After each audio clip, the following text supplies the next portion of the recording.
Before William Wallace became a symbol of resistance, he was just a boy. He was born, likely in the 1270s, in the green lowlands of Elderslie, or perhaps Ellerslie, places nestled between rivers and rolling farmland in southwest Scotland. The world he entered was slow and earthy. Homes were simple wooden cottages with thatched roofs. The air smelled of damp leaves, sheep wool, and peat fires.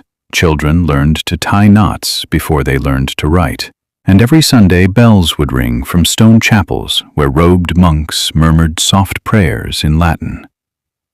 Life in the Scottish countryside flowed by the seasons. In spring, people tilled the land with iron-tipped plows. In summer, boys like young William might chase geese or swim in streams. In autumn, harvest festivals brought music and bread baked with barley and honey. No one yet knew his name. He was just another barefoot boy under a wide gray sky, curious, clever, and quick. But life was not always gentle. By the time Wallace was in his teens, storm clouds were gathering. In 1296, King Edward I of England invaded Scotland. He was called the Hammer of the Scots, and hammer he did, breaking treaties, burning castles, and forcing nobles to kneel. But to most ordinary Scots, politics felt far away. They still went about their chores, still repaired fishing nets, mended cloaks, and watched the stars.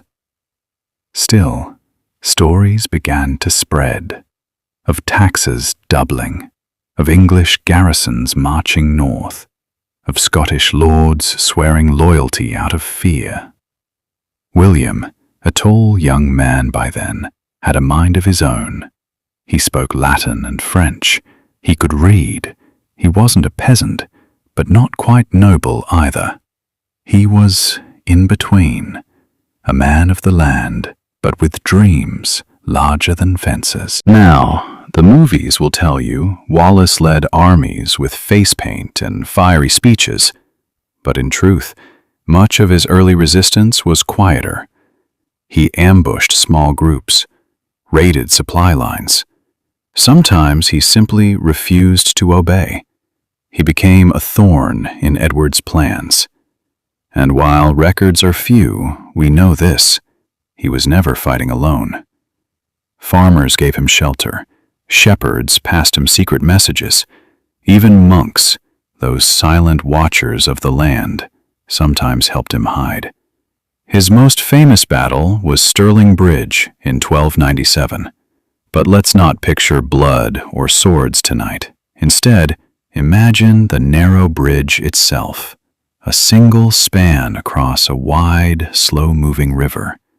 Fog lifting from the water as the sun rises. And behind it, the quiet pride of a people saying, "No more." Time passed.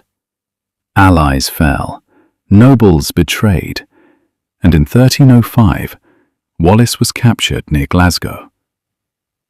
But this is not a tale of anger tonight. This is a journey, a slow, quiet one. From Scotland, he was taken south, through winding roads, cobbled towns, and thick English forests, all the way to London. The journey took weeks. He passed shepherds driving flocks, children chasing dogs, old women weaving outside their doors. At each stop, people whispered.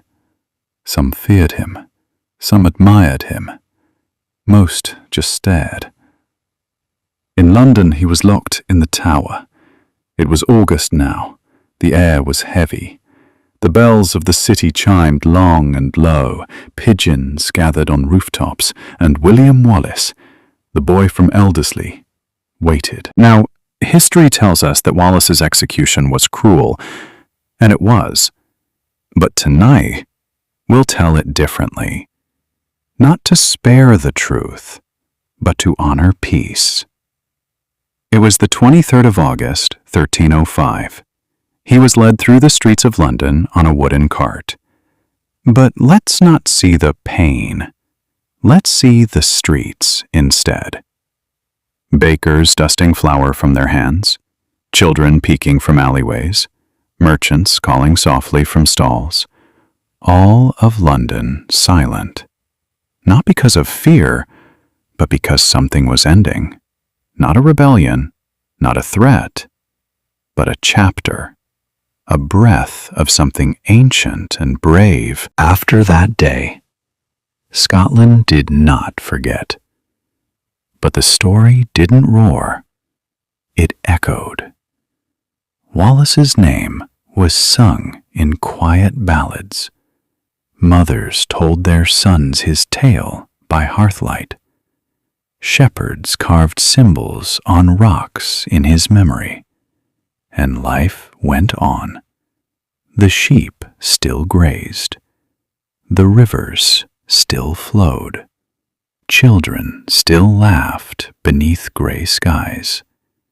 History has its battles, but sleep comes from the moments in between, from the quiet fields, the slow songs, the steady hearts. And as you drift now, know this: even legends sleep, even warriors find rest, and you, dear listener, are safe. And now, the tale fades like mist in the hills. We remember not the cruelty, but the courage, not the pain, but the peace that came after. Let your thoughts quiet. Let the images grow dim. The stone bridge, the mossy cottage, the slow cart through London fog, all fading, all gentle, all gone. Good night, traveller. Sleep well, and may your dreams be soft with history.